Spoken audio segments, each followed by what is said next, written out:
Hi friends, this is Shikha Singh. In this particular video, we will discuss chapter 16 of IPC, which says the offense relating to human body. In this video, we will discuss all the offenses related to human body. I will tell which are the very important section of this particular chapter. Plus in the end I will also tell you which section are clubbed together, so that while judgment writing it will be easier for you to understand which sections are clubbed together, and it will help you in judgment writing in your mains examination.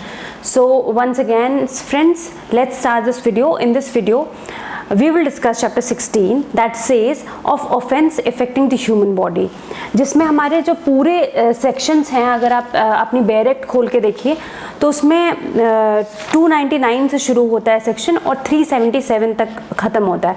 तो उस हिसाब से देखा जाए तो ये chapter बहुत ही लंबा है, लेंदी है. तो मैं आपको पहले इसमें सारे इंपॉर्टेंट सेक्शंस बताऊंगी. जैसे कि आप सब लोग जानते हैं कि कल्पेबल होमोसाइड बहुत इंपॉर्टेंट है, बट कल्पेबल होमोसाइड कभी भी प्री में नहीं पूछा जाता. हमेशा कभी भी आपसे कल्पेबल होमोसाइड या मर्डर में डिफरेंस पूछेंगे तो हमेशा मेंस में पूछेंगे, प्री में कभी नहीं पूछेंगे. उसके बाद जब हम नीचे आते हैं तो culpable homicide by causing death of a person other than a person whose death was intended. इसका बहुत सारे लोग इस वाले सेक्शन में बहुत कंफ्यूज होते हैं 301 में, जो कि क्योंकि इसमें अदर पर्सन की बात कर ली गई है. जैसे कि फॉर एग्जांपल ए ने प्लान किया कि वो बी का डेथ कॉज करेगा. ए ने प्लान किया कि वो बी की डेथ कॉज करेगा. अब यहाँ जो बी है, बी की डेथ कॉज करनी थी ए को, बट गलती से फॉर एग्जांपल बी उस जगह से चला गया कहीं. फॉर एग्जांपल अगर इसने ए ने इसको चाय में कुछ मिला के दिया था, अल्टीमेटली बी वहाँ से हट गया डाइनिंग टेबल से और सी आके वहाँ बैठ गया और सी की डेथ हो गई. तो इस प्रोसेस में जब सी की डेथ हो जा रही है तो यहाँ पे ऐसा नहीं है कि हम कहेंगे कि नहीं ए जो है वो लायबल नहीं है ऑफेंस के लिए क्योंकि उसने बी का प्लान किया था और सी की डेथ हो गई. यहाँ पे A is equally liable for the death of the C. वो ऐसा माना जाएगा कि उसने जो प्लानिंग की थी वो सी के लिए ही की थी. तो जो मर्डर का पूरा जो पनिशमेंट है वो आप ए को तभी भी दिया जाएगा. तो ये सेक्शन जो बात करता है ये 301 है, जो कि इम्पॉर्टेंट है. इतना इम्पॉर्टेंट नहीं है बट मैंने इसलिए आपको बताया क्योंकि लोगों को इसमें कन्फ्यूजन होती है. उसके बाद है पनिशमेंट फॉर डेथ, ये सबको पता है, 302 सेक्शन है इसका. फिर punishment for murder bye life convict, ये सेक्शन बहुत ही इम्पॉर्टेंट है. चलिए मैं आपको इसको इरेज करके पूरा बता देती हूँ कि ये सेक्शन बहुत इम्पॉर्टेंट है. जब भी हम सेक्शन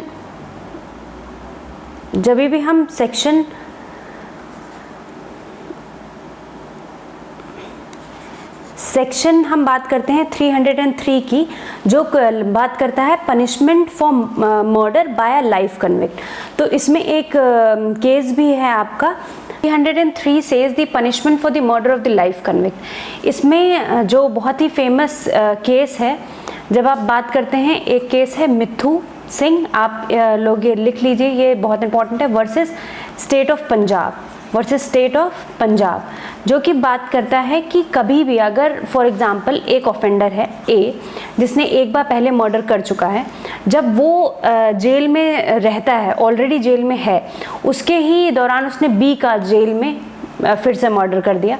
तो पहले ये मिथु सिंह से पहले ये था कि ए को अब ये लाइफ कन्विक्ट हो गया, मतलब इसको मर्डर जो है नॉट मर्डर, इसको इस मर्डर के लिए भी ऑलरेडी अगर ये लाइफ कन्विक्ट है और इसने दूसरा मर्डर कर दिया है तो सेम टाइम पे इसको डेथ पनिशमेंट मैंडेटरी हो जाती थी विदाउट एनी मतलब को कुछ भी आगे नहीं होता था, मैंडेटरी इसको पनिशमेंट मिल जाती थी. मतलब ए को डेथ पनिशमेंट कंपलसरी थी. बट इस केस के बाद, मिथु Singh versus state of Punjab के बाद, ये सुप्रीम कोर्ट ने कहा था कि आप कंपलसरी डेथ नहीं इसको कॉज कर सकते, ए को कंपलसरी डेथ नहीं दे सकते. तो ये सेक्शन आपके लिए दो चीज़ के लिए इंपॉर्टेंट हो जाता है. अगर कभी आपसे शॉर्ट फॉर्म में प्री में ये पूछा जाता है कि कंपलसरी डेथ या मैंडेटरी डेथ पनिशमेंट की बात किस सेक्शन में की गई है, तो आप बोलते हैं 303 सेक्शन. पहला क्वेश्चन इससे ये बनता है। दूसरा question Mithu Singh versus state of Punjab में, ये 2018 में भी ये क्वेश्चन आया था कि इससे रिलेटेड कौन सा सेक्शन है, तो 303 सेक्शन है, और ये 2 क्वेश्चन इससे बनते हैं आपके। देन जो हम लोग नेक्स्ट सेक्शन बात करें वो 30 एंड 4 कर रहे हैं। Punishment for culpable homicide not amounting to murder. Culpable homicide not amounting to murder मतलब यहाँ पे मर्डर नहीं हुआ है, कुछ ऐसा ऑफेंस हुआ है, ए ने अगर बी को कॉज किया है, डेथ वो कॉज करना चाहता है, डेथ नहीं हुई, डेथ के सिवा कुछ और हुई, तो उसको वो पनिशमेंट मिलती है। 30 एंड 4A बहुत इंपॉर्टेंट है, cause a death by negligence. इसमें ये इसलिए इंपॉर्टेंट है आपका, 1 मिनट में आप इसको इरेज कर देती हूँ, इरेज। सेक्शन जो आपका है 30 एंड 4A कैपिटल A, वो बात करता है causing death by negligence. Negligence इसमें जब भी आपसे ये क्वेश्चन पूछा जाएगा तो प्री में आपसे ये क्वेश्चन पूछा जाएगा कि मेंसीरिया नॉट रिक्वायर्ड टू पनिश्ड, मतलब ऐसा कौन सा सेक्शन है जिसमें मेंसीरिया की ज़रूरत नहीं होती है। तो आपका अगर आप बोलते हो तो इस सेक्शन की बात करोगे, 30 एंड 4A की बात करेंगे कि मेंसीरिया की इसमें रिक्वायरमेंट नहीं होती है। आप मेंसीरिया हो चाहे ना हो, अगर आपने नेग्लिजेंस कॉज किया है तो आपको पनिशमेंट होगी। फॉर एग्जांपल जैसे कि एक डॉक्टर है ए, उसने ये डॉक्टर है, इसने एक ऑपरेशन किया, अगर इसने पहले बी का इसने ऑपरेशन किया था, इसने बी का ऑपरेशन किया है, और अगर इसने पहले कोई भी फॉर्म जो जैसे कि आप सब लोग जानते हैं कि अगर कोई भी हॉस्पिटल में कोई भी ऑपरेशन होता है तो उससे पहले एक फॉर्म फिलअप कराया जाता है, बट अगर वो नहीं कराता है और नेग्लिजेंस उससे होती है तो फिर आप इसमें लायबल होंगे विदाउट एनी मेंसीरिया। फिर आपको ये नहीं देखा जाएगा कि आप ये कहोगे नहीं I am a doctor, I am treating a patient and while treating patient अगर कुछ भी हो जाता है तो I am not responsible for that. ये यहाँ पे प्ली लागू नहीं होगी, क्योंकि ये सेक्शन पहले से ही कहता है कि यहाँ पे आपके इंटेंशन की ज़रूरत नहीं है। इन नॉन इंटेंशन में भी आपने अगर किसी को कुछ कॉज कर दिया है तभी भी आपको पनिशमेंट मिलती है। तो 304A इसलिए इंपॉर्टेंट हो जाता है। तो 303, 304A ये दोनों हो गया। फिर 304B, सेक्शन 304B जो बात करता है, ये सब को पता है कि बहुत इंपॉर्टेंट सेक्शन है, ये डाउरी डेथ की बात करता है। तो डाउरी डेथ में आपको इसमें 2-3 चीज़ें याद रखनी है कि पहले तो आपको सेक्शन याद करना है, क्योंकि कभी भी अगर आपसे पूछ लेता है कि डाउरी डेथ कॉज हो रही है, तो डाउरी डेथ में सबसे पहले तो सेक्शन ही यही आ जाता है कि आपका जो सेक्शन है, सेक्शन सबसे इम्पॉर्टेंट है कि आपका 304B आ जाता है, सबसे इम्पॉर्टेंट चीज़ यही आ जाती है। सेकंड आपका ये आ जाता है कि जो पनिशमेंट अगर मिलेगी किसी को तो वो 7 ईयर, जो मैरिज है, मैरिज जो है वो आपकी 7 ईयर के अंडर होनी चाहिए। ऐसा नहीं है कि मैरिज बहुत ज़्यादा वो हो कि मैरिज को 10 साल हो गए, 20 साल हो गए, 25 साल हो गए, उसके बाद आप डाउरी की आप ए वाइफ है वो कह रही है कि नहीं मेरे हस्बैंड ने मुझसे डाउरी डिमांड की है तो अब मैं इसको पनिशमेंट दिलाना चाहती हूँ, ऐसा नहीं हो सकता। आपको शादी के with in the 7 year of marriage आपको डाउरी डेथ का वो होना चाहिए।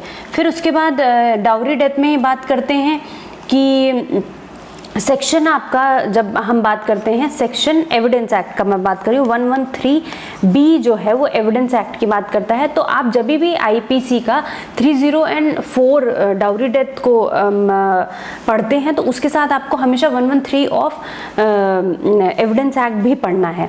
तो उसमें आपको बताया है कि किस तरीके के एविडेंस आप वो होंगे लिए जाएंगे। तो पहली बात 30 एंड 4 डाउरी डेथ से रिलेट करता है B। उसके बाद marriage with in 7 years, under the 7 year of वो होना चाहिए। उसके बाद आप सेक्शन 113B भी आप अपना एविडेंस एक्ट का एक साथ पढ़ लीजिए। सेकेंड जो है section 30 and 5 says abetment of a suicide of child और इनसेन पर्सन।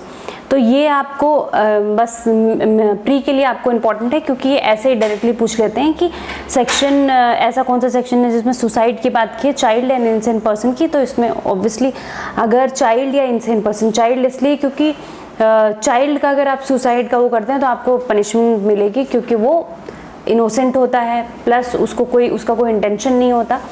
तो और इनसेन पर्सन भी इनोसेंट होता है और उसका कोई इंटेंशन नहीं होता किसी भी चीज़ में। फिर जब हम सेक्शन 30 एंड 6 की बात करते हैं तो वो बोलता है अबेटमेंट ऑफ सुसाइड, जो कि अभी सुशांत के केस में भी हो रहा है कि अबेटमेंट ऑफ सुसाइड मतलब कोई भी आप ऐसा कुछ भी करते हैं जिससे कि आप किसी को भी एबेट कर रहे हैं या किसी को भी ऐसा कुछ भी कर रहे हैं जिससे कि वो सुसाइड करने के लिए मजबूर हो जाए, तो एबेटमेंट ऑफ सुसाइड। तो ये आपको तो अभी याद ही रहेगा सुशांत वाले केस से। फिर जो नेक्स्ट सेक्शन आ जाता है वो आपको अटेम्प्ट टू मर्डर आ जाता है। वो सबको पता है कि 307 बहुत इंपॉर्टेंट सेक्शन है, वैसे वो कभी भी पूछा नहीं जाता किसी भी एग्जाम में क्योंकि सबको याद रहता है। Next attempt to commit a culpable homicide. Culpable homicide की भी अटेम्प्ट का होता है सेक्शन, तो 308। तो जब भी आप याद कीजिए सेक्शंस तो आप पूरा स्टार्टिंग से याद कीजिए कि 299 से जब आप स्लॉट बनाते हैं तो 3011 तक का स्लॉट बनाइए। 30 तो पहला जो आपका है वो कल्पेबल होमिसाइड है, फिर मर्डर है। उसके बाद आप देखेंगे कि culpable homicide murder amount committing to other than person who you have caused, मतलब आप दूसरे पर्सन के बारे में बात कर रहे हैं तो ये थर्ड हो जाता है। उसके बाद देखिए कि 302 से लेकर 302 तो पनिशमेंट बात कर रहा है मर्डर की, 303 आपका मिठू सिंह बात कर रहा है, लाइफ कन्विक्ट की बात कर रहा है, 304 आपकी बात कर रहा है कि punishment for the life punishment for the culpable homicide not amounting to murder. ऐसी एक कंडीशन जहाँ पे आपने कल्पेबल होमिसाइड किया है बट वहाँ पे वो आदमी मर नहीं रहा है, तो वहाँ पे आपकी वो 304 हो जाती है। मैं आपको याद करने का तरीका बता रही हूँ कि आप कैसे याद करें। आपको ये लगेगा कि मैं बार बार रिपीट कर रही हूँ बट याद करने के लिए रिपीट कर रही हूँ। नेक्स्ट जो सेक्शन आपकी बात करते हैं 304 ए एंड बी जो बात करता है। ए जो बात करता है आपकी नेग्लिजेंस की बात करता है, बी जो आपकी बात करता है, जो आपकी ए बात कर रहा है वो नेग्लिजेंस की बात कर रहा है और जो बी आपकी बात कर रहा है वो डाउरी डेथ की बात कर रहा है। तो ये दोनों ही सेक्शन बहुत इंपॉर्टेंट है। उसके बाद जब आप आ जाते हैं तो देखिए आपका एबेटमेंट शुरू हो जाता है। 305 से एबेटमेंट ऑफ सुसाइड शुरू हो जाता है।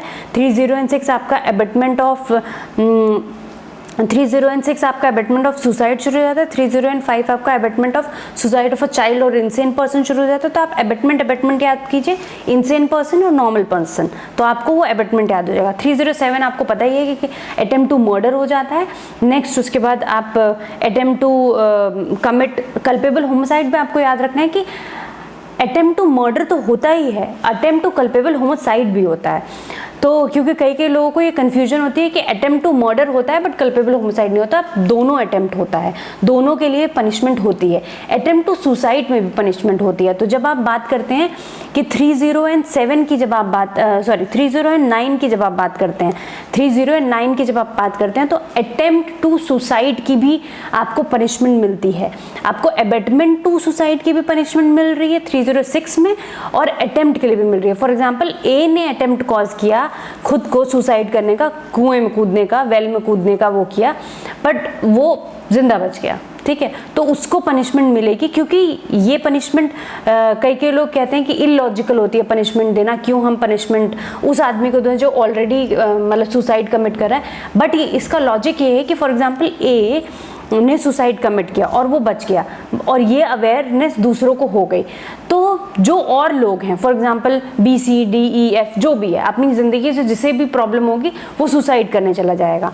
और हमेशा ये माना जाता है कि जो लाइफ है वो आपकी नहीं है, वो आपको एक गिफ्ट मिला है तो आपको उसको ख़त्म करने का कोई राइट नहीं है। इसलिए जो अटेम्प्ट टू सुसाइड है वो हर रिलीजन में और रिलीजन भी और आईपीसी में भी आपका पनिशेबल ऑफेंस माना गया है, जो सही नहीं माना जाता है, इसलिए उसको पनिशमेंट देते हैं। नेक्स्ट जब हम बात करते हैं सेक्शन 310 की बात करते हैं तो ये ठग की बात करता है। ठग जो है वो इसमें बहुत ज़्यादा पनिशमेंट दी जाती है ठग में, क्योंकि जब भी आप ठग की बात करते हैं तो बोलता है ये whoever at any time after passing of this act, कोई भी ऐसा आदमी जो इस एक्ट को पास होने के बाद shall have been habitually associated with any other or other form purpose of committing the robbery or a child stealing by the means or accompanied with the murder is a ठग। मतलब कोई भी ऐसा इंसान जो रॉबरी करता है या चाइल्ड की स्टीलिंग करता है, बच्चे को चुराने का काम करता है और इंटेंशन उसमें क्या होता है, उसमें इंटेंशन होता है और मर्डर भी कर देता है, तो आपको इसमें जो पनिशमेंट है वो इम्प्रिजमेंट टू लाइफ की पनिशमेंट है। तो अगर देखा जाए तो ठग जो हमारे दिमाग में जो इमेज बनती है, मैं आपको इसको पूरा अच्छे से वो करके बताती हूँ कि जो हमारे दिमाग में एक इमेज बनती है ठग की, वो बनता है कि अरे ठग बहुत नॉर्मल सी चीज़ बनती है हमारे यहाँ इमेज। 10 की जब बात करते हैं तो ठग की बात करते हैं। जब हम ठग की बात करते हैं तो हमें लगता है कि ये बहुत ही नॉर्मल सा ऑफेंस है, बट ये नॉर्मल सा ऑफेंस नहीं है। ये इंक्लूडेड है रॉबरी प्लस चाइल्ड स्टीलिंग इसमें इंक्लूडेड है, और प्लस अगर मर्डर भी हो रहा है तो इसमें आपको लाइफ इम्प्रिजमेंट की सज़ा मिलती है, लाइफ इम्प्रिजमेंट होती है आपको। तो ये बहुत ही हीनियस ऑफेंस है। अगर आप देखा जाए तो आप सारी चीज़ें एक साथ ही कर रहे हैं, रॉबरी भी कर रहे हैं या चाइल्ड स्टीलिंग कर रहे हैं, साथ में मर्डर भी हो जा रहा है किसी का, तो आपको ठग की जो पनिशमेंट है वो 30 ठग की जो पनिशमेंट है वो 311 में है। ठग का जो डेफिनेशन में 310 में। तो अगर आप इस स्लॉट में याद करेंगे तो आप ऐसे याद करेंगे इसको। जब मैं नेक्स्ट स्लॉट की हम जब बात करते हैं तो इस वीडियो में मैंने आपसे कहा था कि मैं जजमेंट राइटिंग के बारे में सेक्शंस बताऊंगी कि कौन कौन से सेक्शन क्लब किए जाते हैं, क्योंकि अभी ये जो चैप्टर है वो बहुत बड़ा है ह्यूमन ऑफेंसेस वाले, ह्यूमन बॉडी से जितने भी रिलेटेड ऑफेंसेस हैं। तो मैं हर वीडियो में आपको कुछ सेक्शंस ऐसे क्लब्ड बता दूंगी जो आपको जजमेंट राइटिंग के सिवा काम आएंगे। जजमेंट राइटिंग के लिए मैं आपको इसमें बता रही हूँ कि कौन कौन से सेक्शन आपको एक साथ क्लब करने हैं। जैसे हम सेक्शन की बात करते हैं 379, फॉर एग्जांपल हम थेफ्ट की बात कर रहे हैं, तो थेफ्ट प्लस जब भी हम लिखेंगे तो 411 भी आ जाता है। थेफ्ट में प्लस अगर ग्रीवियस हर्ट या सिंपल हर्ट है तो 315 आ जाता है प्लस इसके साथ। और हम हमेशा वो वाले सेक्शंस इंक्लूड करते हैं जहाँ पे पनिशमेंट इंक्लूड होता है। जब भी हम 315 की बात करते हैं, अगर हम जजमेंट राइटिंग लिख रहे हैं तो हम कभी भी 315, क्योंकि वो केवल हर्ट दिया है, वहाँ केवल डेफिनेशन दिया है, तो हम ये इंक्लूड नहीं करेंगे। ये देखिए, जब हम 379 इंक्लूड करते हैं तो वो थेफ्ट की पनिशमेंट की बात करता है। 411 की बात करते हैं तो स्टोलन प्रॉपर्टी का जो जिसने भी रखा है उसमें पनिशमेंट प्लस डेफिनेशन है, तो इसलिए हम लोग प्लस उसमें दोनों सेक्शन कर दिया। अगर हमने प्लस इसमें ग्रीवियस या हर्ट दे दिया है किसी को तो इसमें 323 आ जाएगा। तो ये सारे 3 सेक्शंस आप अगर थेफ्ट की जजमेंट राइटिंग लिख रहे हैं कि थेफ्ट हुआ है, अगर आप चार्ज बना रहे हैं, फ्रेम कर रहे हैं, तो ये सारे सेक्शंस एक साथ इंक्लूड होते हैं। अगर फॉर एग्जांपल आप सेक्शन 376 की बात कर रहे हैं, रेप की बात कर रहे हैं, तो आप 323 इसमें इंक्लूड करते हैं। फिर आप इसमें कभी कभी किडनैपिंग भी इंक्लूड हो जाता है, तो आप उसमें बात करते हैं 63 की बात करते हैं। फिर अगर चाइल्ड से रिलेटेड है तो 366A की बात कर लेते हैं। तो ये जितने भी सेक्शंस हैं ये एक साथ क्लब हो जाते हैं। तो अगर इसमें डेथ भी हो जा रही है तो 302 भी इंक्लूड हो जाता है इसमें, या अटेम्प्ट की बात हो रही है 307 इंक्लूड हो जाता है। तो जब भी आप चार्ज बनाते हैं तो आपके ये सारे सेक्शंस उसमें आ जाते हैं। अगर आप चार्ज फ्रेम कर रहे हैं रेप का तो ये सारे सेक्शंस आपके दिमाग में आ जाते हैं। वैसे ही अगर आप सेक्शन की बात करते हैं डाउरी से रिलेटेड तो 304 भी तो आपको आ ही रहा है। फिर आप ग्रीवियस हर्ट भी बात कर ले रहे हैं। फिर आप उसके साथ अगर मर्डर हो जा रहा है तो मर्डर की भी बात कर ले रहे हैं। अटेम्प्ट हो जा रहा है तो अटेम्प्ट की भी बात कर ले रहे हैं। तो ये सारे सेक्शन एक साथ आ जाते हैं। प्लस अगर इसमें आपको 498A भी इंक्लूड करना है तो आप वो भी इंक्लूड, वो तो प्रोसीजरल है, आप CRPC में चले जाते हैं तो आपको ये सेक्शन इंक्लूड हो जाते हैं। In this particular video, we have discussed chapter section 299 to 311, and I have also told you some of the sections which are clubbed together for the judgment writing. In the next video, we will discuss the same chapter, chapter 16, but the remaining sections. Thank you for watching this video. Please like, subscribe, and share my videos.